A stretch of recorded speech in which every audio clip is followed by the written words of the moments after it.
মা তাহলে আমি আসছি, বাজারটা গিয়ে করে নিয়ে আসছি। এ কি বৌমা, এটা তুমি কি ড্রেস পরেছো? যাও ঘরে যাও, আগে ড্রেসটা চেঞ্জ করো, শাড়ি পরো, তারপর বাজারে যাবে। যাও গিয়ে চেঞ্জ করো।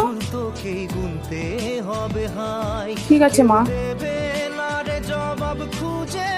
মা, আরে বেটা তুই আয়, ভেতরে আয়। কি হলো রে মা, তোর বুঝি মনটা খারাপ? মুখটা অমনি করে আছিস যে? হ্যাঁ মা, আমার মনটা খারাপ। আর বলো না, আমার শাশুড়ির বক্তব্য আমি নাকি জিন্স টপ কিচ্ছু পরতে পারবো না। ও তাই নাকি? শোন বেটা, ওনার কথা একদম শুনবি না, তোর যেটা ইচ্ছে করবে তুই সেটাই পরবি। ঠিক বলেছো মা, আমি আর ওনার কথা একদম শুনবো না।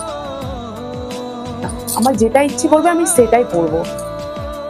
এটাই হচ্ছে আমাদের সমাজ, নিজের মেয়ের জন্য এক নিয়ম আর বৌমার জন্য আরেক নিয়ম।